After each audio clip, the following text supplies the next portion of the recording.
अस्सलाम वालेकुम, good morning, सुबह बखैर। Good morning everybody, welcome to Geo Pakistan with Huma and Abdullah here. भाई कल बहुत ही मेरे लिए बहुत ही अच्छा दिन था और दो चीज़ें इसमें हुई दो चार वैसे, लेकिन मैं आपको दो बताती हूँ। और एक तो आपको पता है कि नूर मुकद्दम कत्ल केस का फैसला जो है वो आ गया और वो फैसला बिल्कुल वही था जो हम चाहते थे। मतलब बहुत से लोगों की बहुत सी राय थी, बहुत सोचें थी और ऑब्वियसली एक एक्सपेक्ट भी आप कुछ और कर रहे होते हैं। यू कैन नॉट एक्सपेक्ट कि एक्चुअली जो आप चाहते हैं वही हो, तो बिल्कुल वैसा ही हुआ, तो उसकी बड़ी तसल्ली हुई, आपको पता ही है। दूसरी चीज़ गेस करें, इस्लामाबाद जीत गया। ठीक है, द होल कंट्री knows कि इस्लामाबाद जीत गया और ज़बरदस्त परफॉर्मेंस के साथ जीता।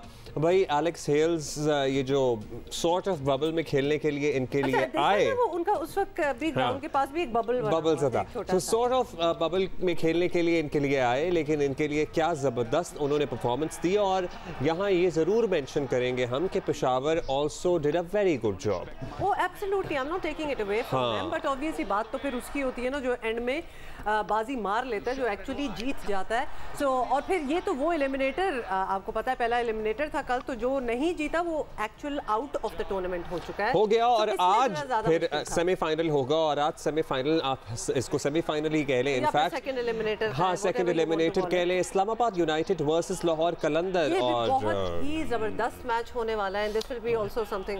मैं उम्मीद ये करूंगा कि आपकी हमदर्दियां कम से कम आज के मैच में लाहौर वालों के साथ होंगी। अच्छा, ये वाला तो मेरे लिए बहुत ही आसान है, क्योंकि इस्लामाबाद जीते तो मैं खुश, लाहौर जीते तो मैं खुश, मैं दिल से खुश। So I am actually quite happy about today's match. So हम आज के होने वाले मैच और कल के मैच के बारे में भी तफसील से बात करेंगे, लेकिन इसके अलावा भी बहुत कुछ है। जिस तरह आपने नूर मुकद्दम कत्ल केस की बात की है, सर्टनली एक बड़ा फैसला है, अवाम को बड़ा इंतज़ार था इस फैसले का, और नूर के वालिदैन को सर्टनली क्रेडिट जाता है कि इसमें वो बड़े साबित कदमी के साथ डटे रहे, साबित कदमी के साथ डटे रहे। और I would just wait for the day जब इसकी सज़ा पर इम्प्लीमेंटेशन हो जाए। और मुख्तलिफ आरा लोगों की सिलसिले में सामने आ रही है, जैसे कि शुरू में आपको याद है ज़ाहिर जाफ़र के सिलसिले में ये भी कहा गया था, उसका अपना भी एक चलते फिरते जो कोर्ट में जा रहा होता था, आ रहा होता था, एक बयान था अपने पेरेंट्स के हवाले से, उन्होंने पेरेंट्स के हवाले से भी शायद कुछ हक़ाइक़ मुबैना तौर पर ये सामने आए थे कि घंटों की टेलीफोनिक कॉन्वर्सेशंस थी, लेकिन जनाब पेरेंट्स दोनों बरी हो गए। ये बड़ा इंटरेस्टिंग वैसे आपने बात की है। कल I was listening to Twitter spaces हो रहा था और नूर मुकद्दम ये वर्डिक्ट के हवाले से था, और उसमें बहुत ज़्यादा ये सवाल थे जो आपने भी किए। शुरू में वो क्या क्या चीज़ें खुद बता देता था, तो इसमें दो जो लॉयर थे, जो एडवोकेट थे, जो सारी चीज़ को एक क्लैरिटी दे रहे थे। उनका एक तो कहना था कि जो भी कन्फेशन होता है ना, जो कि जिसको लाए गए हैं, जैसे कि इसमें ज़ाहिर जाफिर था, तो मैजिस्ट्रेट के सामने अगर कन्फेशन ना हो तो वो माना नहीं जाता। He could say absolutely anything, so बाहर जो मर्जी कहता रहे, एक्सपेक्ट भी कर रहे होते हैं कि वो झूठी बोल रहा उसकी कानूनी कोई हैसियत नहीं। दूसरा वर्डिक्ट उसी चीज़ पे होता है जहां एक शैडो ऑफ डाउट भी ना हो। अब ये तो पता है कि वो कॉलें आ रही थी, जा रही थी उसके पेरेंट्स की, लेकिन एग्जैक्टली उन कॉल्स में बात क्या हो रही थी वो उसका भी तयन करना जरा मुश्किल है। उसको सर्टनली प्रूफ करना पड़ता ना, उसे साबित करना पड़ता, तो उसको आई एक्चुअली वो साबित शायद नहीं हो पाया। लेकिन इब्तदाई तौर पर यही कहा जा रहा था कि मुबैना तौर पर उनके वालिद साहब जो हैं वो सर्टनली इसको एक कवर अप फराहम करने की कोशिश कर रहे हैं उन कॉन्वर्सेशंस में। खैर, थेरेपी वर्क्स के तमाम लोग बरी हो गए, जो इसके घर के दो मुलाजमीन थे उनको 10-10 साल कैद हो गई। अच्छा, उसके बारे में भी मेरी एनीवे कुछ हमारे पास वैसे बहुत कुछ है, आपको पता है, इस बारे में हम तफसील से बात करेंगे। इस जंग नहीं कहना चाहिए, मेरा ख्याल है कि इसको मैच तक ही रहने देना चाहिए। बिल्कुल, मैं कह दिया मैंने जंग, लेकिन कहना मैच ही था। और ख़ास तौर पे जब आपके इर्द गिर्द एक और जंग, मतलब अभी ताज़ा स्टार्ट हुई हो ना, तो आपको फिर किसी और चीज़ को जंग नहीं कहना चाहिए। ना कि जंग तो खुद एक मसला है, जंग क्या मसलों का हल देगी? खुद लिखा है आपने क्या? अभी भी ताज़ा जो आपको रोज सुबह ताज़ा शेर आता है। और अब दुनिया आप सबको पता ही है रशिया के इस इक़दाम की मजम्मत कर रही है। बाय द वे, यूक्रेन में बहुत सारे हमारे पाकिस्तानी स्टूडेंट्स हैं, शहरी हैं, जो मदद के मुंतज़िर हैं, जो फंसे हुए हैं। हम अर्ज करेंगे फॉरेन ऑफिस से कि उनको जल्द अज जल्द निकालने का कोई इंतजाम किया जाए। इस सिचुएशन में ऐसा हो जाता है, बड़ी ही मिस इन्फॉर्मेशन है, कन्फ्यूजन है उन स्टूडेंट्स के हवाले से। कुछ वीडियोज़ आई हैं हमारे सामने, we were going through that, और उसका हल दुनिया सर्टनली रूस के इक़दामात की मजम्मत कर रही है और in this day and age एक फुल फ्लेज जंग जो है वो वारिद कर दी गई है, मुसल्लत कर दी गई है अपने नेबरिंग कंट्री पे। लेकिन इससे पहले अमेरिका जो इस मजम्मत में पेश है वो क्या करता रहा है, उसके अपने इक़दामात पर भी जरा गौर किया जाए। आई एम सॉरी, आयरॉनिक लगता है कल बाइडन की एक बहुत बड़ी अमेरिकी सदर की एक बहुत बड़ी स्पीच थी और जिसमें वो बहुत ह्यूमन राइट्स और इस सारी चीज़ों की बातें कर रहे थे, तो दिल चाह रहा था साथ बैठ के गिनवाओ कि कहाँ वायलेशंस जो हैं, कहाँ से इन्होंने मामला शुरू किया और वो झूठे वेपन्स ऑफ मास डिस्ट्रक्शन और पता नहीं क्या कुछ। एक्चुअली अगर जाएं तो बहुत, लिहाजा इस हमाम में सारे ही आपको तो पता ही है। लेकिन सबसे पहले मेरा ख्याल है हम नूर मुकद्दम केस की बात कर लेते हैं। बहुत सी क्यूरियोसिटी है and we also have our guest for all the legal queries that we have. Islamabad में बेदर्दी से कत्ल की जाने वाली नूर मुकद्दम को इंसाफ मिल गया। मुजरिम जाहिर जाफर को अदालत ने सजाए मौत सुना दी। ज्यादती के जुर्म में उम्र कैद और 2 लाख रुपए जुर्माना, अगवा के जुर्म में 10 साल कैद और 1 लाख रुपए जुर्माना, हब्से बेजा में रखने के जुर्म में 1 साल कैद, 1 लाख रुपए जुर्माना आयद। इस्लामाबाद की एडिशनल सेशन जज की अदालत ने 4 माह 8 दिन में केस का फैसला सुना दिया। जाहिर जाफर को सजाए मौत के साथ मजमूई तौर पर 36 साल कैद और 8 लाख रुपए जुर्माने की सजा सुनाई गई है। और जाहिर जाफर के माली जो है जान मोहम्मद और चौकीदार जो है इफ्तिखार, उसको जुर्म में मदद पर मजबूरी तौर पर 27 साल 27 ईयर्स और 1 महीना यानी 1 मंथ कैद की सजा सुनाई गई है। अलबत्ता मुजरिम जाहिर जाफर के वालिदैन को अदालत ने बाइज्जत बरी कर दिया है। नूर मुकद्दम के वालिद ने फैसले को इंसाफ की फतह करार दिया। उन्होंने कहा कि ये सारे पाकिस्तान की बेटियों का केस था। बजा फरमाया, वाकई ये हमारे निज़ाम इंसाफ के लिए एक टेस्ट केस भी था। नूर के अहले खाना का डटा रहना एक मिसाल है सबके लिए, लेकिन कहानी का दूसरा रुख भी है कि इंसाफ के मुंतज़िर सब लोगों को ये मौक़े नहीं मिलते जो इस केस में नूर के वालिदैन को और मकतूला को मिले। मीडिया रिपोर्ट्स के मुताबिक अक्टूबर 2020 से फरवरी 2022 तक मुल्क में रेप के 1331 वाक़यात रिपोर्ट हुए। दर्दनाक बात यह है कि इनमें 859 कमसिन बच्चे और 667 खवातीन शामिल थी, जबकि ज्यादती से 87 अमवात भी हुई हैं।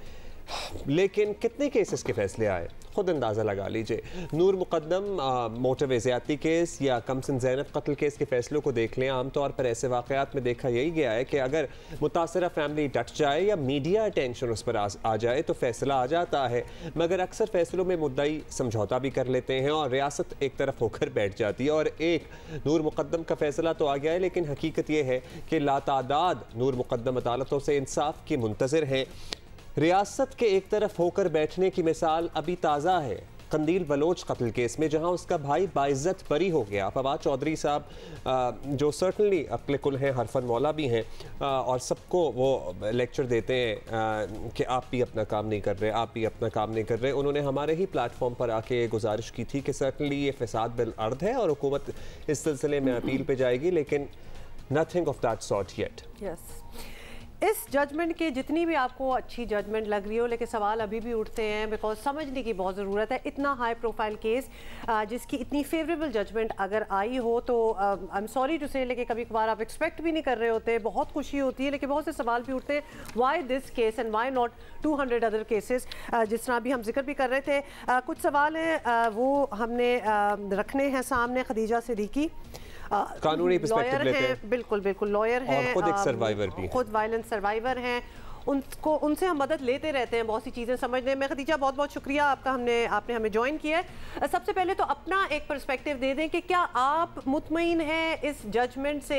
बहुत सी इस किस्म की बातें हो रही हैं, ख़ास तौर पे वालिदैन के हवाले से कि जी वालिदैन को तो कोई सज़ा हुई नहीं, नंबर 1 वो एक चीज़ है। दूसरी बात, बहुत ज़्यादा मैं कल सोशल मीडिया पर भी देख रही थी और एक्चुअली ये सवाल दिमाग में आया भी कि एक तो चलो कत्ल के केस में उसको सज़ाए मौत होगी, जो रेप का केस था उसमें उसको कुछ साल कैद है, उसमें सज़ाए मौत क्यों नहीं हुई? क्योंकि हमारे पास इस किस्म के एग्जाम्पल्स पहले भी हैं। बिल्कुल, इसमें उमा, मैं सबसे पहले तो ये एक हमारे लिए एक रे ऑफ होप है, क्योंकि कंसिडरिंग कुछ पास्ट केसेस जो हमारे रीसेंट केसेस हैं, जिस तरह अभी आपने कंदील बलोच का जिक्र किया, तो मुझे लग रहा था जैसे हमारा क्रिमिनल जस्टिस सिस्टम है वो नियर टू कोलैप्स है। लेकिन शुक्र है नूर मुकद्दम के केस का फैसला आया, कुछ थोड़ी सी होप मिली है। वो होप क्यों मिली है? क्योंकि एक सोशल मीडिया पे अपरोर था, लोगों का गुस्सा था, इमोशनली लोग इतने ज़्यादा अटैच हो गए थे इस केस के आउटकम से, क्योंकि जिस बेदर्दी से और जिस ब्रूटैलिटी और हीनियस नेचर का ये क्राइम था, ऐसे मुजरिमों को अगर छोड़ दिया जाए हमारी सोसाइटी में जिस तरह पास्ट में छोड़ा गया है, तो वो फिर हमारे लिए जो है बहुत ही काबिल मज़म्मत है। और मेरे ख्याल में ऐसी सोसाइटी में जिधर इंसाफ का निज़ाम ही इस कदर हद तक फेल कर रहा हो विक्टिम्स को, वो फिर सपोर्ट कर रहे हैं बड़ा ब्लेटेंटली परपेट्रेटर्स को, वो बड़ा वाजे हो जाता है। दूसरी बात आ जाती है माँ बाप की। इसमें जाहिर जाफर को तो बिल्कुल वो हुई है, डेथ पेनल्टी हुई है, डेथ सेंटेंस हुई है, लेकिन ये कंफर्म करनी है हाई कोर्ट में। अभी चूंकि ये सेशन कोर्ट ने फैसला किया तो स्ट्रेट अवे एग्जीक्यूशन ही होगी, वो अपील करेंगे। कैपिटल सेंटेंस है तो इसको कंफर्म करेगा हाई कोर्ट। हाई कोर्ट के पास दो ऑप्शंस होती हैं, अगर तो उनको लगता है कि चेन ऑफ एविडेंस ऐसी थी, सब्सटैंशियली प्रूव हो गया बियॉन्ड एनी रीजनेबल डाउट, तो फिर वो उसको कंफर्म करती है, वरना वो उसको नेगेटिव में करती है। एक और चीज जो हाई कोर्ट कर सकती है वो ये कि वो इस डेथ सेंटेंस को कन्वर्ट कर दें टू लाइफ इम्प्रिजनमेंट। लेकिन इस केस में चूंकि शवाहिद इतने मौजूद हैं और प्रोसिक्यूशन ने beyond any shadow of doubt prove किया केस, तो मुझे उम्मीद है कि हाई कोर्ट का भी यही व्यू हो। और उसके बाद खदीजा क्या ये कैपिटल पनिशमेंट है तो सर्टेनली विद ड्यू प्रोसेस ये सुप्रीम कोर्ट तक जाएगा मामला, और उसके बाद भी प्रॉब्ली एक रहम की अपील हो सकती है। तो this is going to, the implementation of this punishment is going to take probably a lot of time, a few years maybe. It is going to take around, अगर तो ये नॉर्मल प्रोसीजरली चलता है, जो हमारे नॉर्मल रूटीन के cases चलते हैं, तो 3 से 4 साल कहीं नहीं गए। लेकिन चूंकि एक हाई प्रोफाइल केस है, और मेरे केस में भी हमने देखा और ज़ैनब के केस में भी देखा, जो हाई प्रोफाइल केसेस होते हैं उनकी अपील जल्दी ही लग जाती है, विद इन 3-4 मंथ्स के स्पैन में लग जाती है, विच इज़ नॉट नॉर्मल। ये हाई प्रोफाइल केसेस में होता है, तो इसमें भी यही उम्मीद है कि अपील जल्दी लग जाएगी, क्योंकि ये एक स्पीडी ट्रायल चला था। अच्छा खदीजा, एक तो, और चीज, इसी अपील की ही हम बात कर रहे हैं, तो ये भी बता दें, हम एक्सपेक्ट कर रहे हैं या फिर ऐसे केसेस में अपील होती ही होती है? मतलब आई एम जस्ट थिंकिंग कि जहां इसके वालिदैन की जान बच गई है, खुद चले, ऑब्वियसली इतने शवाहिद थे कि इसको सजाए मौत होनी थी, अपील में क्यों जाएंगे? They would do anything to save their son. just asking. देखिए, शुरू में हुमा, अगर आपको याद होगा, ये लोग कहते थे कि जी हम नूर की फैमिली के साथ खड़े हुए। आहिस्ता आहिस्ता कैसा पांचा पलटा, उन्होंने कहा हम अपने बेटे को बचाने के लिए कुछ भी कर लेंगे, किसी भी हद तक चले जाएंगे।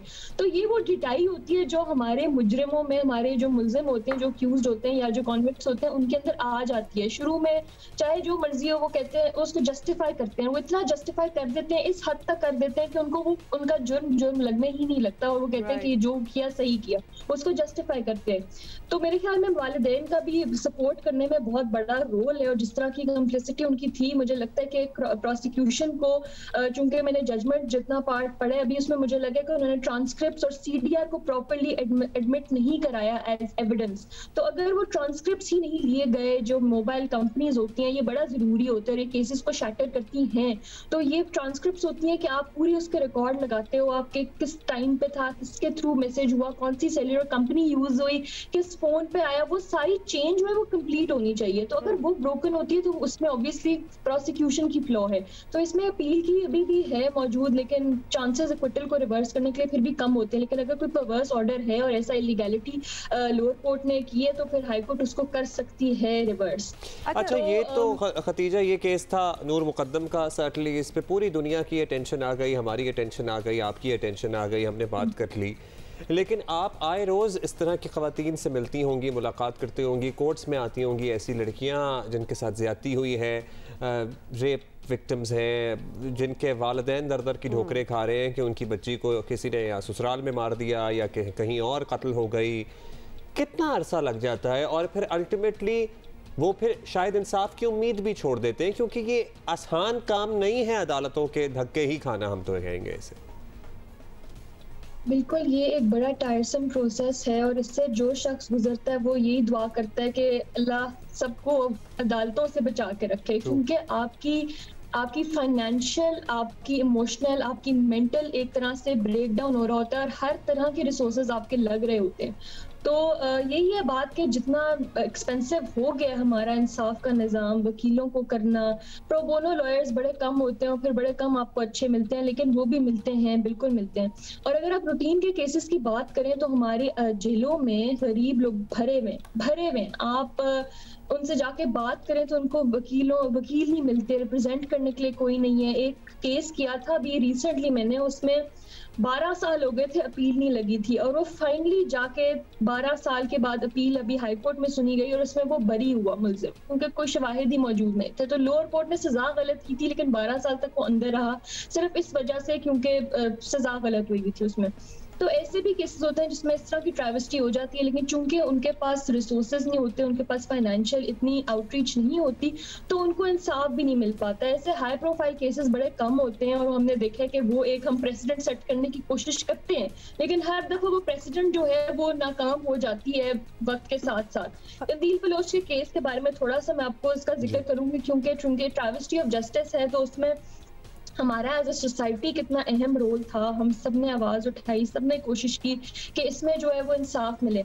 वो इंसाफ मिला भी बिल्कुल, और जो अब हुआ है आके उसको बरी कर दिया गया। किस ग्राउंड पे कि जी इसमें स्पेसिफिकली प्ली नहीं ली थी जो परपेट्रेटर है उसने कि मैंने ऑनर के नाम पे कत्ल किया। जो केस इतना ब्लेटेंटली ऑनर किलिंग के सराउंड उसमें एम्बिट में घूम रहा हो, उसके फैक्ट्स एंड सर्कमस्टांसेस ऐसे हो, तो अगर हम इसी तरह केसेस में करते रहेंगे लीनियंट फैसले, स्पेशली जो जिनकी नजर पूरी दुनिया की नजर थी कंदील बलोच के केस, पूरी दुनिया देख रही थी। और सारी दुनिया देख भी रही थी और सारी दुनिया सोच भी नहीं सकती थी कि इस किस्म का कोई लूप होल बीच में निकल आएगा। तो ये बड़ा टेक्निकल है एंड आई थिंक इस वक्त चूंकि हम ये डिस्कशन कर ही रहे हैं तो लोगों को, आवाम को वैसे ये नॉलेज होनी चाहिए कि कितना टाइट होना पड़ता है केस, वरना निकलने के बड़े चांसेस हैं। बिल्कुल हुमा, ये तो हमारा जो बर्डन जो है वो मोस्टली इसमें क्रिमिनल केसेस में जो बर्डन है वो इंटायरली प्रोसिक्यूशन के ऊपर होता है, और जो हमारा बेनिफिट ऑफ डाउट का प्रिंसिपल है उसकी बड़ी वाइड इंटरप्रिटेशन है। मतलब अगर हल्का सा भी शक और शुबा आ गया ना तो जजेस प्रेफर करते हैं कि उसको वो एक्विट कर दें। एक तरह से सही है, वो उसको जस्टिफाई भी करते हैं, जजमेंट्स में लिखते हैं कि एक हदीस है कि बेहतर है कि आप 10 जो है उसका मफहूम बता रही हूँ कि 10 गुनहगार लोगों को छोड़ दो, ना कि किसी एक बेगुनाह शख्स को आप कन्विक्ट कर दो। तो वो उस बेसिस के ऊपर ना थोड़ा सा भी बेनिफिट उसको दे देते हैं कि जी ये पूरा नहीं हुआ, ये एविडेंस कंप्लीट नहीं था, ये एडमिट सही तरीके से नहीं हुआ था, तो जी इसको हम बरी कर देते हैं। तो एक्विटल जो है वो इसलिए रेट हमारे इसमें क्रिमिनल जस्टिस सिस्टम में बड़ा हाई है। लेकिन आपके चैनल से मैं एक और चीज़ बताना चाह रही हूँ कि मैंने कोशिश की स्टेट को पहुंचूं और उनसे पूछूं कि कंदील बलोच में क्या अपडेट है, लेकिन मुझे कोई उनकी तरफ से नहीं मिला, कोई पॉजिटिव रिस्पांस नहीं मिला। तो मैं सुप्रीम कोर्ट ही जा रही हूँ, उसके बाद मैं इस्लामाबाद में ही मौजूद हूँ और मैं एक ह्यूमन राइट्स एंगल से एक पब्लिक इंटरेस्ट लिटिगेशन में जा रही हूँ और उसमें हमारे पिटिशनर हैं जो कि उस्मान खालिद भट्ट हैं। तो ये अभी मैंने न्यूज़ ब्रेक किया क्योंकि मैं भी उधर ही जा रही हूँ फाइलिंग करने। तो इसको अगर हम पब्लिक इंटरेस्ट लेकर ही आगे चलें तो मुझे लगता है एज ए सोसाइटी हम अपना सिविल राइट्स एक्टिविस्ट के तौर पर उस्मान खालिद भट्ट ने एक्चुअली कंदील की जिंदगी पे जो ड्रामा बना था वो उसमें भी थे, बड़े वोकल भी रहे इस केस को लेकर, और हम इंतजार करते रहे कि यहाँ पर वज़रा आके कहते तो रहे कि फसाद फैला दे और स्टेट इसके खिलाफ यकीनन अपील करेगी, लेकिन आप हमें कंफर्म कर रही हैं कि आपने भी रब्ता किया, स्टेट की तरफ से कोई आपको जवाब नहीं मिला, राइट? कोई जवाब नहीं मिला। तो अब आप अपने तय ह्यूमन ग्राउंड्स पे और ये अपील के लिए जा रही हैं। होगा तो होगा। Good luck Khadija, good luck with that. We are not going to take more of your time now that we know कि आप इसके बाद कहाँ जा रही हैं। Please go right ahead. बहुत सी चीज़ें समझने की होती हैं क्योंकि कल ही मैं एक और ख़बर भी पढ़ी थी, हमने ब्रेक लेनी है, जल्दी से बता दूं कि एक हमारे टिकटॉकर हैं, बड़ी वायलेंट पर्सनैलिटी हैं, बड़ी डूबियस किस्म की भी हैं, लेकिन उन पे एक रेप का चार्ज था कल, बोला रिकॉर्ड, वो गिरफ्तार नहीं हुए। यही तो सारी बात है कि जब रेप का चार्ज हो तो बेल बिफोर अरेस्ट कैसे हो सकती है। तो ये एक बहुत बड़ा सवाल था जो कि एक्चुअली उसी की बात हो रही है, भोला रैकेट की। So we were just thinking about it और मौका मिला तो इसका जवाब भी हम लेंगे। हुआ क्या है and I am sure you must be following. आखिरकार रशिया ने यूक्रेन पर हमला कर दिया है और दुनिया भर में इस हमले के माशी असरात जो हैं वो जाहिर होना शुरू हो गए हैं। आलमी मंडी में खाम तेल मज़ीद महंगा हो गया और कीमत $103 फी बैरल से ज़ायद हो गई है और सोने की फी आउंस कीमत जो है Abdullah, you can not believe कितनी बढ़ी है, $16 $16 बढ़ गई है पर आउंस। सो एशियाई स्टॉक मार्केट्स नीचे आ गई हैं, क्रिप्टो करेंसी ट्रेडिंग में शदीद मंदी है, बिटकॉइन की कदर 6% से ज़ायद गिर गई है, अनाज की कीमतों में 5% तक इजाफा हुआ है, गंदम की कीमत 5.5%, मकई में 4% और सोयाबीन की कीमत में 2% तक इजाफा हुआ है। इस जंग का असर पाकिस्तान पर सर्टनली पड़ेगा। वज़ीर इत्तलात फवाद चौधरी भी खबरदार कर चुके हैं। ये जो इस वक्त रशिया में और यूक्रेन में जो टेंशन है उसमें एक तो देखिए कि तेल की कीमतें $100 अब बैरल पे चली गई हैं, जिससे पूरी दुनिया मुतासर हो रही है। ख़ुद पाकिस्तान में आपने देखा है कि किस तरह का ये बहरान है। लेकिन इसका जो दूसरा पहलू है वो ये है कि 40% से ज़्यादा दुनिया की जो गंदम है वो रशिया और यूक्रेन में पैदा होती है, और अगर ये बहरान बढ़ता है तो इसका मतलब ये होगा कि ग़ज़ाई बहरान भी दुनिया में जन्म ले सकता है। लिहाजा इसको काफ़ी जो है वो हमें देखने की ज़रूरत है। और आपको बताएं कि 2 दिन में ओगरा पेट्रोल की नई कीमतों की समरी बनाएगा। और आपको ये भी याद दिला दें, not that we can forget, कि 13 दिन पहले ही पेट्रोल की कीमत में ₹12.03 का रिकॉर्ड इजाफा किया गया था। चेयरमैन ओगरा ने कायमा कमेटी में पेट्रोलियम मसनूआत की कीमतों में इजाफे का खदशा जाहिर किया है। लेकिन ध्यान रहे, ये जंग एक दिन की बात नहीं है और जल्द ख़त्म भी शायद हो जाए, शायद ना हो, महीनों लग जाए, कुछ भी हो सकता है इधर। सो हमारी तैयारी क्या है, और हमें ज़हनी तौर पर भी एंड वी ऑल अंडरस्टैंड कि इसके असरात सर्टनली हम सब पर आएंगे और शायद हमें बर्दाश्त भी करना पड़े। लेकिन अगर इस वक्त मुल्क की तारीख की बुलंद तरीन सतह पर पेट्रोल है तो क्या ये मज़ीद बढ़ेगा, कितना बढ़ सकता है, इस सारी सूरत हाल पर हम बात करते हैं। स्पोक्स पर्सन है finance and energy ministries Muzammil Aslam साहब। मुजम्मिल साहब, सर्टनली कुछ मामूली कमी आई है, आज सुबह की अपडेट्स में देख रहा था ब्रेंट ऑयल वगैरह में, लेकिन ओवरऑल ये ऊपर ही जा रही हैं कीमतें। हम ऑलरेडी तेल की फ़ी लीटर कीमत की बात करें तो मुल्क की तारीख की बुलंद तरीन सतह पे हैं, लेकिन हमें ज़हनी तौर पर और सर्टनली माशी तौर पर इंडिविजुअली कितनी तैयारी करनी चाहिए? ये मामला कहाँ जाके रुकता हुआ आपको नज़र आ रहा है? देखें, जहाँ पे ऑयल रुकेगा वहाँ पे मामला रुकेगा। इसमें दो आपको you have to understand one thing, number 1, ठीक है। दूसरा ये कि नवंबर 2020 से आलमी मार्केट में 166% तेल की कीमतें बढ़ी और अभी तक उस पीरियड से हमने 87% यानी कि 87% बढ़ाई है। उसकी जो बुनियादी वजह वो सामने है, क्योंकि कम क्यों बढ़ी है, हमने अपना सेल्स टैक्स सिफर कर दिया है। मैं आपको छोटी सी चीज बता दूं, अभी आप लोगों ने कहा कि मुल्क की तारीख की बुलंद तरीन तेल की कीमत है, बिल्कुल ठीक कहा आपने और इसमें दो राय नहीं है, लेकिन ये 160 रुपए के करीब ही समझ लें अभी इस वक्त पेट्रोल की कीमत है। उसमें 130 रुपए जो है बाहर से पीएसओ की कीमत मंगाने की लागत है, 12 रुपए जो है उसमें ये जो पेट्रोलियम डीलर होते हैं, जो पेट्रोल पंप वाले हैं, पीएसओ जैसी कंपनियां, डिस्ट्रीब्यूशन कंपनियां, वो और किराया उसका खर्चा है। तो ये मिला के 142 बन जाती है। 18 रुपए जो है तकरीबन हुकूमत पीडीएल ले रही है। यही जो है 13% बनता है टैक्स का पेट्रोल की कीमत में।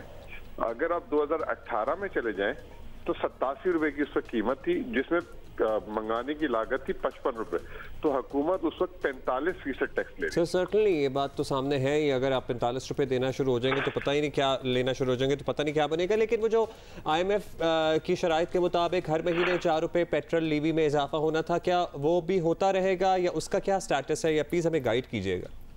नहीं, हम उसमें 18 रुपए में आ गए। हमने 30 रुपए पर लीटर कानून इजाजत देता है और ये माजी में भी लेते रहे, सारे लेते रहे, ठीक है। अब 2 दफा हमने इसको डेफर किया, नहीं लिया। अभी भी इंशाल्लाह ताला सेंस विल प्रिवेल, क्योंकि हमें भी एहसास है कि कहाँ पे जाके जो है एक बॉटम लाइन है या बॉर्डर लाइन है।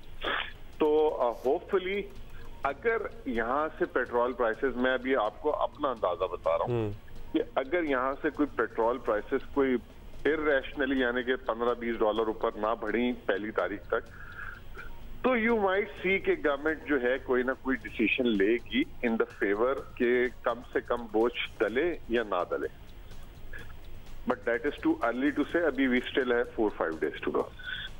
नहीं तो अभी हमें समझ नहीं आई, पेट्रोलियम की कीमतें बढ़ने के इम्कान आपको ज्यादा लग रहे हैं वैसे मुजम्मिल साहब कि कोई चले विशफुल थिंकिंग कह दें, कुछ भी आपको कह दें, कोई ऐसा तरीका है कि आलमी सतह पर होने वाली ऑब्वियसली ये जो तब्दीलियां हो रही हैं इसके नेगेटिव इफेक्ट्स पाकिस्तान की आवाम को ना पड़े? मतलब we have to talk the अवामी लैंग्वेज, और यही हमारे दिमाग में तो यही सवाल है। देखिए, आवाम पे इस वक्त जो सबसे बड़ा जो कंसर्न आ रहा है वो है एनर्जी प्राइसेस का। आपस की बात है, बाकी चीजें जो है ना सेकेंडरी हैं। खाने पीने में हम खुद कफील हो गए हैं, चीजें काफी हमारी प्राइसेस कंट्रोल में। जो पेट्रोल की प्राइसेस है, मैं आपको वापस से एक दफा बोलता हूँ, रिपीट करता हूँ कि देखें, हमें जो है 1 तारीख को 4 रुपए ऑन पेपर पेट्रोल की प्राइस जो है अगर ना भी बढ़े तो पेट्रोलियम लेवी में बढ़ाना है। हाँ, हर महीने बढ़ रहा है। अभी तक कितने महीनों में कितनी दफा बढ़ा चुके हैं ये 4-4 रुपए करके? हम 18 रुपए पे आ गए, हमें 30 तक जाना है। लेकिन सर, आप कहते हैं कि पुरानी हुकूमतें सर्टनली ज्यादा लेती थी, लेकिन सर्टनली फिर उस वक्त उन्हें आवाम को जरा कुशन मिल जाता था, पेट्रोल की फी लीटर कीमत इतनी ज्यादा नहीं थी, इसलिए उनके पास गुंजाइश थी। देखें ना, ये तो आपको समझाने की कोशिश कर रहा हूँ मेरे दोस्त। हम जो है अभी भी उनसे कम टैक्स ले रहे हैं आज की तारीख में, और हमने बजट किया हुआ था वो टैक्स अपनी तनख्वाहों और खसारे में। तो उससे अगर वो टैक्स नहीं मिलेगा तो दूसरी तरफ खसारा बढ़ेगा। आप ये ना समझें कि अगर हम ले लेंगे तो वो घर में डाल के, जेब में डाल के नहीं लेके जाते, वो उससे खसारा मैनेज होता है। नंबर 1। नंबर 2, मैं आपको एक बात समझाने की कोशिश कर रहा हूँ कि ये अनसर्टेन टाइम है और एक्सेप्शनल टाइम है, और हमें इस चीज का बहुत एहसास है। 1 तारीख को हम कोशिश करेंगे कि अगर बहुत ज्यादा कोई एक्स्ट्राऑर्डिनरी ना हो तो हम जो है कुछ ना कुछ बेटर देन एक्सपेक्टेड जो है आप लोग को आउटकम देंगे। अच्छा, यानी कि मुजम्मिल साहब, अब 4 रुपए तो चले लेवी के जुमरे में बढ़ने ही हैं, अब पेट्रोल की इटसेल्फ कीमत का जरूरी नहीं है। अच्छा, जरूरी नहीं है। हम अगर पेट्रोल प्राइसेस आलमी मार्केट में बहुत ज्यादा बढ़ जाती तो फिर आप लोग वो क्वेश्चन दे देंगे, लेकिन अगर पेट्रोल प्राइसेस नहीं बढ़ती तो सिर्फ 4 रुपए का इजाफा ही होगा, ऐसा ही है? वो ऑन पेपर है। और ये आपको एक बात बता दूं, आप अब एक और बात सुन ले ताकि आपकी आवाम को भी पता लग जाए और आपको भी पता लग जाए। हम अभी तक 840 अरब रुपए का इस साल अपना टैक्स छोड़ चुके हैं, जो हमें लेना चाहिए था। और दूसरी बात, अगर हम सारे टैक्सेस लगा देते तो 201 रुपए 50 पैसे का पेट्रोल फी लीटर होता।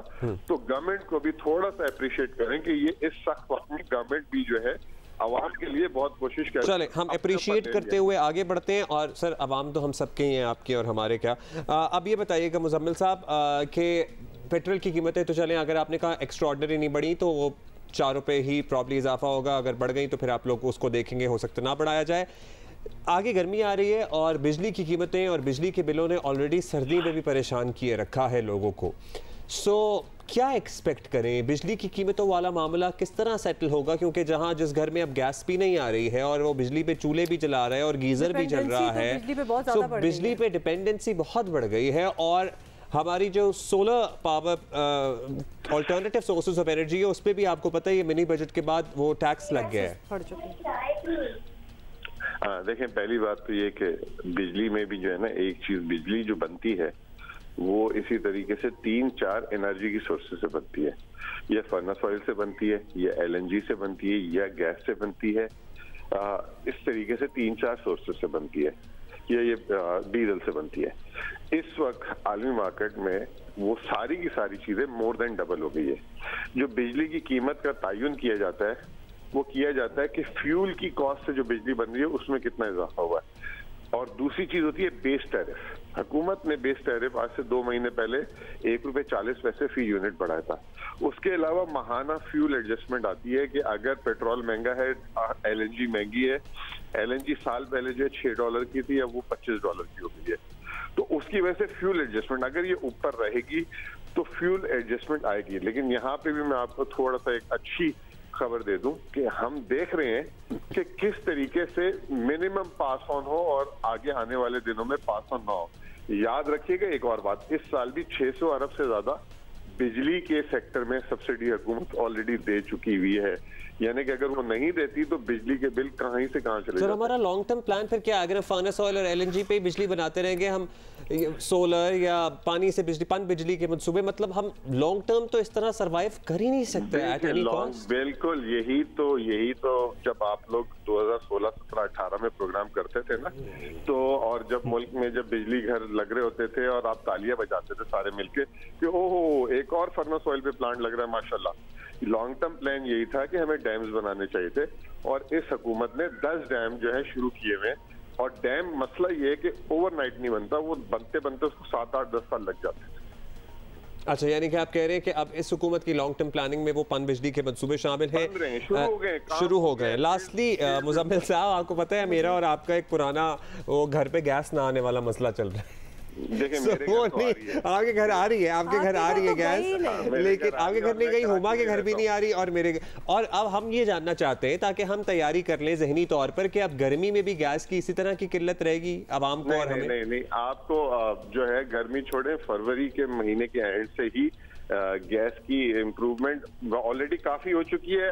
आप थोड़ा सा इंटेलेक्चुअली ऑनेस्टी दिखा के बताएं कि बिल्कुल नहीं आ रही, ये पहले से बेहतर है। महीना नहीं, मैं आपको बता रहा हूँ 3 दिन से तो मैं बता रहा हूँ मुजम्मिल साहब, बीच संडे वाले दिन आती है गैस, बल्कि हमारे टीम मेंबर्स जिस सिर्फ हम दोनों संडे वाले दिन प्रॉपर गैस आती है, अदरवाइज अदर देन संडे नहीं आती गैस। सर मेरा अपना ख्याल ये कि मैं आप लोगों के एरिया में कहीं रहता हूँ, मैं तो डिफेंस में रहता हूँ फेज 1 में, मेरे घर तो प्रॉपर आ रही है और काफी बेहतर है। जो मैंने फीडबैक भी लोगों से लिए, जनवरी के जो फर्स्ट 2 वीक से अब बेहतर है काफी, ऐसा नहीं है कि वो जनवरी वाले हालात हैं। अच्छा जी, चलिए हो गई ना क्वेरीज आपकी अब्दुल्ला। वो कह रहे हैं जी फरवरी के आखिर अब हो गया, मार्च के शुरू में दोबारा हम पूछ लेंगे कि क्या होगा, गैस का मसला हल हो जाएगा कि नहीं। अच्छा जी, अभी हम आगे बढ़ेंगे और लाहौर आपको पता है सियासी सरगर्मियों का मरकज बना रहा है। ऑपोजिशन और हुकूमत इत्तेहादी काफिले के दरमियान मुलाकातों के कई दौर हो चुके हैं और अब तक कोई वाज़े ऐलान सामने नहीं आया, लेकिन खबरें गर्म है कि मुस्लिम लीग क़ाफ पंजाब की वजारत आला के बदले अपनी सपोर्ट ऑपोजिशन की झोली में डाल देगी और फिर चाहे ऑपोजिशन वज़ीर आज़म को गिराएं या उस्मान बुज़दार साहब को। मुस्लिम लीग नून ने तमाम मामले पर मियां नवाज शरीफ से मुशावरत का वक्त मांग लिया है। ऑपोजिशन के सियासी राब्तों में तेज़ी अब तक कम नहीं हुई है और कल की लेटेस्ट मुलाकात जरदारी साहब गए थे मंसूरा, उसके कुछ विजुअल्स भी देखें।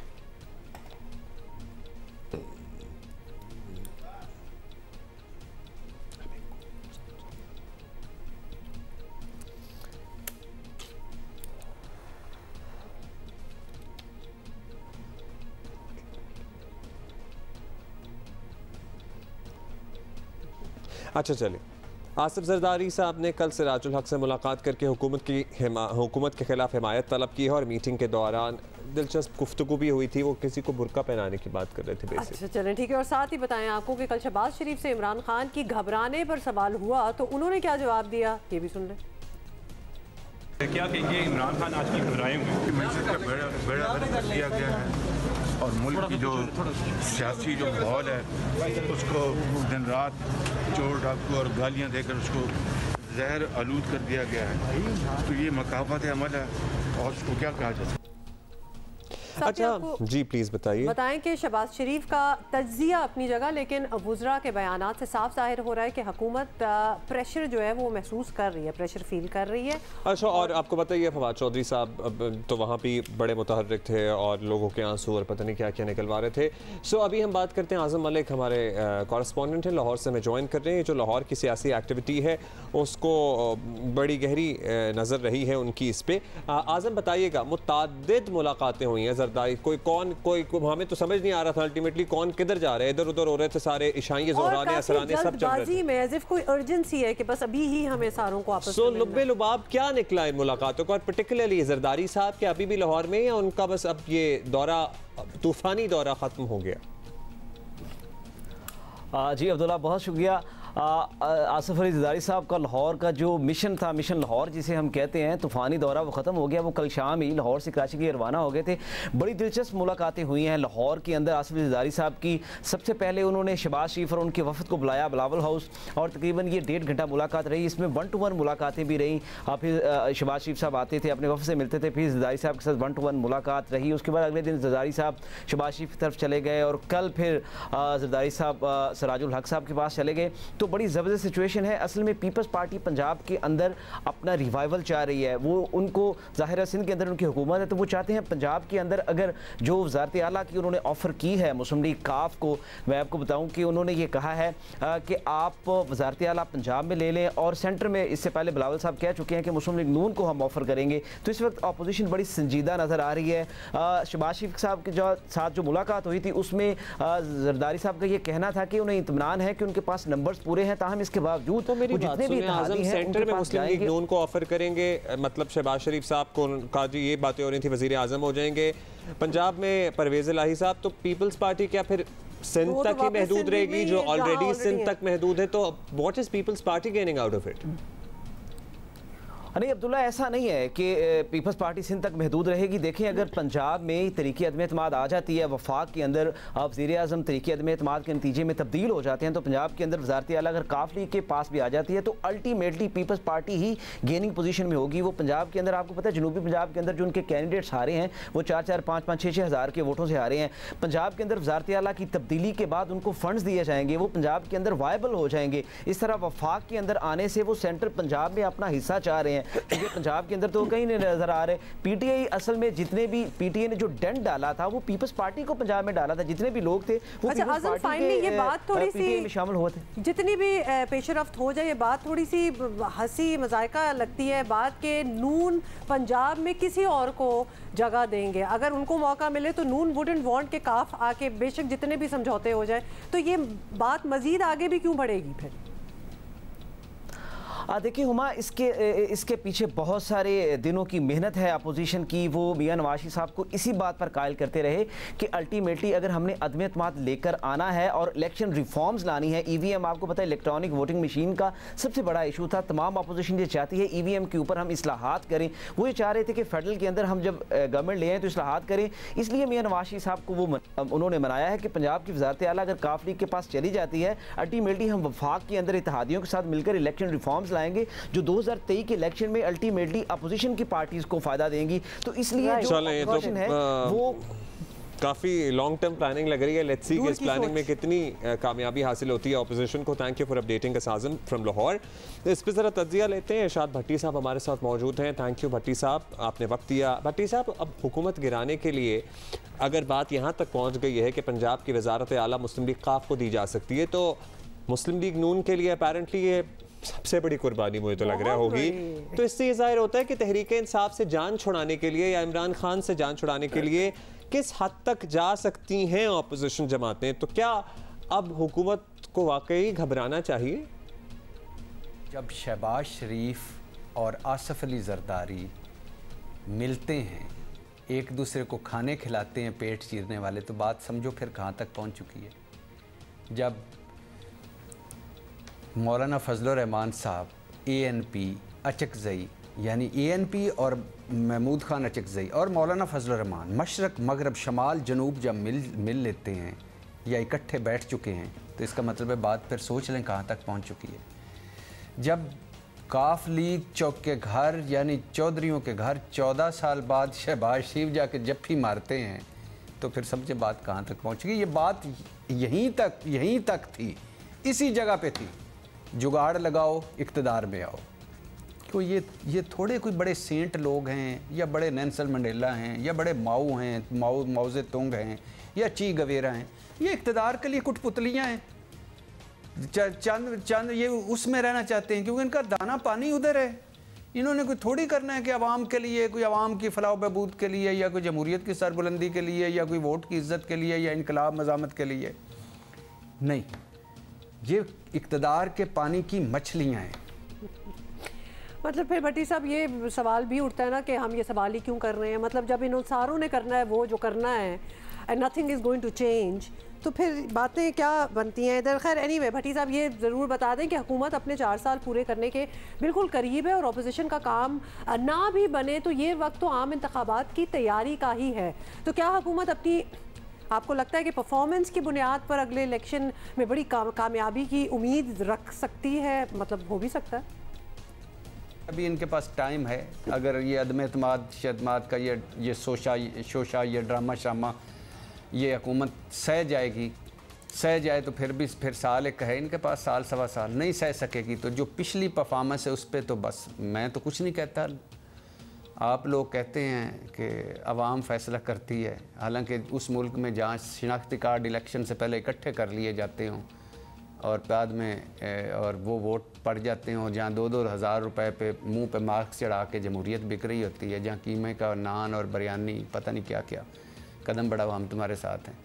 तो इस वक्त तक की जो बज़ाहिर परफॉर्मेंस और गवर्नेंस है उसका रिज़ल्ट तो 13 ज़िमनी इंतखाबात में हुकूमत भुगत चुकी है हारने की सूरत में, और उसका रिज़ल्ट अपने गढ़ और अपने घर KPK में भुगत चुकी है बल्दियाती इंतखाबात में कि वहाँ भी हार गए।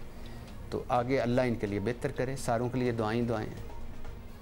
अल्लाह तो बेहतर करे, लेकिन वो तो कहते हैं जी हम अपनी परफॉर्मेंस की वजह से नहीं आ रहे थे, हम तो टिकटों की गलत तकसीम की वजह से हारे थे। खैर बहुत शुक्रिया आपका भट्टी साहब, and thank you for reminding us about the कीमे के नान। हाँ, भूख लग गई है, काफी दिनों से नहीं खाए, और वो वैसे एक बड़ी यहाँ से कहीं मिलते हैं, बिकॉज़ वो पंजाब। रोना आ रहा है मुझे, रोना आ रहा है। कीमे वाले नान की कहानी हो रही थी, तो आपको पता है ना कि हम फॉर द लॉन्गेस्ट टाइम बचपन में ये करते थे कि कीमा खुद अम्मी मसाला लगाती थी घर पे, और फिर हम वो कीमा उठा के पतीली में छोटे छोटे तंदूर पे लेके जाते थे, और मुझे हमेशा ये शक होता था कि तंदूर वाला कहीं हमारा कीमा छुपा के और अपने कीमे से तो नहीं बना देगा। कर लो बात, बिल्कुल नहीं, और वो एक नहीं, उनके पास बहुत आए होते हैं, दे कीप डूइंग दैट। वैसे मैं भी करती थी ये बचपन में, लेकिन मैं जासूसी, मैं कहता था मेरे सामने इसी कीमे में से लेके नान में लगा के फिर बनाओ। ट्रस्ट इश्यूज हमेशा से रहे हैं भाई के, तो ये आपको पता चल गया कि वेयर दे स्टेम फ्रॉम, तो वो कीमे और नान से होते हैं। लेकिन इस वक्त जो हमने आपको पराठा दिखाना है, दैट ह्यूज पराठा, और टेबल जितना होगा, ये तो ओवल है ना, वो गोल है, वो 5 फुट का, ये देखें जरा, ये पूरा तकरीबन इस टेबल जितना paratha, almost yes, but in a different shape. और इसके साथ जी अंडा भी है, और दाल भी है, और कीमा भी है, और ये कम्युनल एक फैमिली खा सकती है। किधर जा, इधर आ जाओ बेटा। मेरा पता क्या ख्याल है कि इस पराठे के ऊपर जो प्लेटों में चीजें रखी हुई हैं ना, ये प्लेटों से हटा दें, तो ये अंडा ना पराठे के ऊपर ही रखा होना चाहिए। हाँ, लेकिन वो सॉगी हो जाता है। कोई बात नहीं, उसका जायका जो होता है ना वो कमाल होता है, क्योंकि पराठे के ऊपर बहुत बुरा हाल है, बता रहे हैं। अच्छा, एक होता है सालन आपने साथ में रख के खा लिया, या सब्जी आपने साथ में रख के खा ली, आप नहीं, आप पराठे के ऊपर सब्जी डालें। वो अच्छा लगता है पराठा, अपना इंडिविजुअल पराठा, उसमें थोड़ी सब्जी और थोड़ा सा अचार साइड उसी के ऊपर डाल लें, और उसके हटा दें, खामोशी हो जाए यहाँ पे। ये कहानियां होती है ना, this is a note to our production, ये कहानियां बिल्कुल आखिरी होनी चाहिए शो की, ताकि हम यहाँ से भागें और पराठे खाएं। अभी इसके बाद हमें जरा और बातें भी करनी है, तो किस तरह वापस आएंगे, सोचें कितना मुश्किल है हम पे, आप लोग अंदाजा कर सकते हैं। चलें, अब मेरा ख्याल है कि पीएसएल की बात कर लेते हैं, थोड़ी सी अटेंशन अपनी डाइवर्ट करते हैं। पीएसएल के दूसरे फाइनलिस्ट के लिए जोर आजमाई जारी है, और पीएसएल कल रात का जो मैच था पेशावर वर्सेस इस्लामाबाद, दोनों टीमों ने जबरदस्त परफॉर्म किया, 169 रन बनाए। It didn't look like Islamabad would win even till the end, but they one. नहीं, ठीक था मेरा। अब पता नहीं, इस पे तज्जिया ले लेते हैं हम। अब सिकंदर वक्त हमारे साथ मौजूद हैं। सिकू, आप, मुझे तो लग रहा था कि इस्लामाबाद जीत जाएगा, आपको क्या हुमा की तरह ये लग रहा था कि इस्लामाबाद के लिए मुश्किल होगा? तो भाई मैं अभी जिम जा रहा था और आपने इतना बड़ा पराठा दिखा दिया, और वैसे ही मेरे मुंह में भी पानी आ रहा है इस वक्त। खैर एनीवे, वो मैं तैयार था, मुझे थोड़ा यकीन था। हम लोग जो प्रोग्राम करते हैं डिजिटल पे, यूट्यूब और फेसबुक पे, इसमें हम यही कह रहे थे कि मुझे इस्लामाबाद थोड़ा सा इसलिए फेवरेट लग रहा है कि उनकी बैटिंग लाइनअप स्ट्रांग हो गई है, और पेशावर के पास कुछ ऐसे बच्चे उन्होंने खिलाए थे कि जो थोड़े नए थे। अली माजिद हुआ, खालिद उस्मान, अब ये सारे लड़के जो थे वो ऐसे थे कि इतने बड़े मैच के लिए क्या वो प्रेशर ले सकते हैं, नहीं ले सकते, ये थोड़ा सा मुश्किल टास्क था। उन्होंने यासिर को भी खिलाया ऊपर, तो थोड़ी सी पेशावर की टीम इतनी स्ट्रांग नजर नहीं आ रही थी, और शादाब के और हेल्स वगैरह के आने से ना इस्लामाबाद स्ट्रांग हो गई थी बगैर किसी शक के। Shadab has been a star, मगर मुझे एक चीज, मुझे ऐसा फील हो रहा है कि शादाब अभी भी 100% फिट नहीं है। उसके चेहरे पे वो खुशी और वो उसके जो बॉडी लैंग्वेज थी ना, वो इतनी जबरदस्त नहीं थी मैच जीतने के बाद जितनी की होनी चाहिए। बेचारा वहाब तो थोड़े से वो उसकी आंखों में आंसू थे, वो बहुत सैड था। आफ्टर द मैच तो काफी वो सैड लग रहे थे। लेकिन अब बात ये है कि these are such important matches Sikandar के, अब 100% फिटनेस ना भी हो तो, और 90 हो, 85 वो, फिर भी खेलना तो पड़ता ही है। So I guess Shadab was doing that. Let's talk about today's match. बहुत ही ये all eyes are on this match. आपको पता है कि ये सेकंड एलिमिनेटर है, then whoever wins goes to the final. क्या लग रहा है आपको, क्या हो रहा है, क्या होगा? उसमें जो है अपना लाहौर कलंदर को बहुत अच्छी तरह खेलना पड़ेगा। हमेशा जीत के साथ आप जाते हैं ना, तो आपका कॉन्फिडेंस लेवल ऊंचा होता है, जैसे कि इस्लामाबाद का है। लाहौर कलंदर 2 मैच लगातार हारा है, एक टाई करके हारा और एक पिछला हारा है, तो उनका जो थोड़ा मोराल होगा वो थोड़ा सा नीचे की तरफ होगा। अदरवाइज टीम का मुकाबला अच्छा होना चाहिए, और बहुत ज्यादा डिपेंड कर रहे हैं कलंदर जो है फखर के ऊपर। वो आउट होता है तो पिछले मैच में तो लाइन ही लग गई, मतलब 6 लड़के जो है 32 रन पे 6 से 7 विकेटें गिनी, which is not a good sign. हां, but Sikandar, does it count for anything कि Lahore has managed to reach the second eliminator? मतलब ये भी बहुत बड़ी बात है। नहीं वो they अच्छा had a खेल great रहे थे। team. हाँ, तो इसलिए तो नहीं, कह रही हूँ अच्छा कि खेलते these थे। are all the positives for the team then. नहीं मुझे तो ये था कि वो फाइनल में स्ट्रेट पहुंचते हैं। अच्छी टीम तो वो होती है जो जिस तरह के परफॉर्मेंस देते हुए आ रही है, मगर शुरू में बहुत आउटस्टैंडिंग खेल रहे थे, बीच के अंदर उनके यहाँ ठहराव आया और अभी फिर उनके यहाँ ठहराव है। ये इतनी अच्छी चीज नहीं होती किसी बड़े मैच में जाने से पहले कोई मोटिवेटर कोई उनको थोड़ा सा मोटिवेट करे ताकि फाइनल में आके फुल लड़ाई करें। पिछले मैच में हफीज जल्दी आउट हो गए थे जिसके वजह से, और हालांकि फकर ने 63 किए थे, मगर हफीज के आउट होते ही जो ना पूरी टीम कोलैप्स हो गई थी, which is not a good sign. तो देखते हैं, उनकी बॉलिंग स्ट्रांग है। राशिद खान के जाने के बाद उन्होंने एक दफा फहाद को खिलाया, फिर समित पटेल को खिलाया। अब देखते हैं समित पटेल को आज खिलाते हैं। क्या बेहतर रहेगा उनके लिए वैसे? यार मेरे ख्याल से वो समित पटेल को लाए थे एज एन ऑलराउंडर स्किल्स के तौर पे कि नीचे आके बैटिंग करेगा, मगर पिछले मैच में वो उधर रन्स नहीं कर सका, वो सिर्फ 11 रन किए उसने। अच्छा, पिछले 2-3 मैचों से it has not been a really batter friendly wicket. शुरू में आपको याद है लाहौर में भी 200 सवा 200 ऐसे ही बढ़ रहे थे। अब पिछले कल रात वाले मैच पे भी हमने देखा, उससे पहले वाले मैच पे भी हमने देखा, मतलब batters seem to be struggling on the pitch. Is that right? हाँ बिल्कुल, गेंद फंस रहा है उसके अंदर। हम इसको कहते हैं गेंद का फंसना। जब गेंद फंसता है तो हिटें इतनी जोर से नहीं लगती हैं। इसीलिए आपने देखा कि रिजवान जो मैच खेला था उसने जैसे ही शान मसूद आउट हुआ उसने अपने आप को एंकर कर दिया कि एक एंड में ब्लॉक कर दूं। पूरे ओवर खेला वो, 50-50 रन किए उसने, मगर ये कि वो खड़ा रहा वहां पर कि किसी तरह मैं आउट ना हूं, जिसके वजह से उसने जो है मैच को बचा के ले गया वो। और अदरवाइज आप सही कह रहे हो कि पिच वाली नहीं है कि जिसमें 200 रन हो। यहाँ पर 160-70 जल्दी से आज के मैच के लिए स्ट्रॉन्गर टीम कौन सी नजर आ रही है आपको, इस्लामाबाद या लाहौर? देखिए दोनों टीमें अच्छी हैं, मगर लाहौर के साथ जो ड्रॉबैक है उसको मैं दूंगा कि 60-40 कह लें आप, या 55-45 कहूंगा कि 55 इस्लामाबाद 45 लाहौर, इसलिए कि वो 2 मैच हारते हुए आ रहे हैं। चले कोई नहीं, इंशाल्लाह आई होप कि वो इसको मोटिवेशन के तौर पे इस्तेमाल करें और इस दफा क्या ठान गए हैं कि जनाब 2 मैच तो हारे, अब तो ये तो जीतना ही जीतना है। और वैसे क्या ही बात हो कि उसके बाद सीरीज भी जीत जाए, मतलब ये PSL जो है 7 ये लाहौर के नाम हो, लाहौर में ही। थैंक यू सिकूल, लेट्स सी कि आज क्या हो। भाई अब वक्त आया है चाहतें बिखेरने का, और बिलाखिर हम ढूंढ कर ले आए हैं सोशल मीडिया सेंसेशन जनाब चाहत फतेह अली खान साहब। बैकग्राउंड तालियां बजाया करें, वैसे हमारे पास भी होनी चाहिए प्ले आउट में ना। अच्छा जी, और ये खोज की है हमारे शो के लिए जियो न्यूज़ लंदन के ब्यूरो चीफ मुर्तज़ा अली शाह ने। So over to you Murtaza and Chahat ji. चाहत फतेह अली खान ने सोशल मीडिया पर धूम मचा दी है और पाकिस्तान के मुख्तलिफ टेलीविज़न चैनल्स की हेडलाइंस में चाहत फतेह अली खान की जो मुनफरद सिंगिंग है उसने अपनी जगह बनाई है। और चाहत फतेह अली खान को कहा यह जाता है कि उन्होंने आई टू आई के नाम से मशहूर, ये गाने से मशहूर होने वाले ताहिर शाह को टफ कंपटीशन वो दे रहे हैं। मेरा जो अज़म है वो बड़ा पुरअज़म है, जिसकी वजह से शुक्र अल्लाह का कि माशाल्लाह पूरे पाकिस्तान से, पूरी दुनिया से प्यार करने वाले मुझे चाहना शुरू हो गए, मेरे एक वक्रे स्टाइल से, मेरे एक डिफरेंट स्टाइल से। लेकिन शाह साहब मैं आपको जी बताता हूँ कि माशाल्लाह मैंने 700 से ज़्यादा फेसबुक के ऊपर लाइव शोज किए हैं। क्या आप, वैसे तो आपने बहुत सारे गाने गाए, लेकिन आपका जो अपना गाना है वो तुन तनातुन है, जिसकी वजह से आपको जी शोहरत मिली है। जी शुक्र। अगर आप ये बताएंगे ये गाना क्या आपका आपने खुद लिखा, इसका म्यूजिक कंपोजिशन सारी आपने खुद? जी, ये जो तुन ताना तुन है, तुन ताना तुन, तुन ताना तुन जी, इसकी कंपोजिशन बिल्कुल जी, इसकी जो कंपोजिशन है वो बिल्कुल जी मेरी है। इस साल के मिडल में ये गाना रिलीज होगा, लेकिन उससे पहले मेरे 21 ट्रैक्स मैंने ऑलरेडी रिकॉर्डेड हैं और विद इन 2 वीक्स मेरा पहला जी वीडियो जी लॉन्च होगा। खूब रियाजत जी की सुबह शाम, तो उससे माशाल्लाह अब ये है कि अल्लाह का शुक्र है कि गला भी ठीक हो गया और हो रहा है ठीक है। जैसे रे गा मा पा दा नी सा। म्यूजिक के बगैर अगर आप वो सुना दें जी, मेरे बेशक चिमटे के साथ जी, मेरे रश के कमर के वो रश के कमर, कोई सा भी जो आपको ठीक है ठीक है।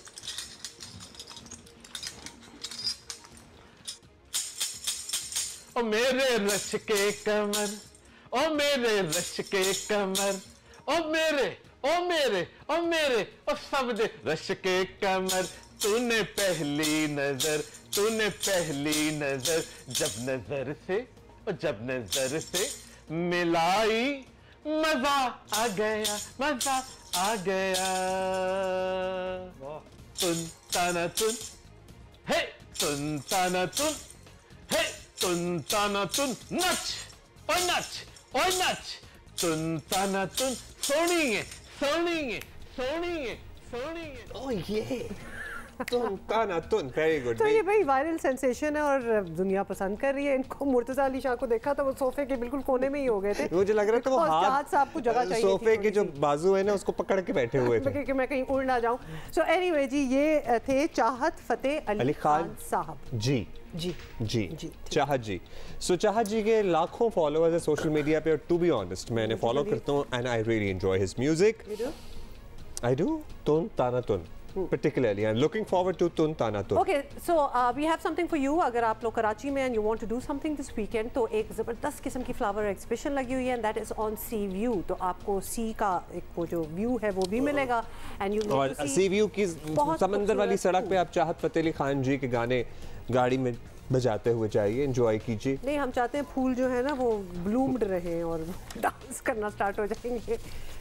सो लॉट्स ऑफ प्रेयर्स, बहुत ढेरों दुआएं हैं हिफाजत की उन लोग तमाम लोगों के लिए, पर्टिकुलरली हमारे पाकिस्तानी बहन भाई, स्टूडेंट्स, नौजवान, बच्चे जो फंसे हुए हैं यूक्रेन में, जंगज़दा इलाकों में। उम्मीद तो हम यही करते हैं कि पाकिस्तानी सफारत खाना हंगामी बुनियादों पर आपको वतन वापस लेके आएगा इंशाल्लाह। इसी दुआ के साथ आज का वक्त ख़त्म हो रहा है। Will see you on Monday इंशाल्लाह। Have a safe weekend.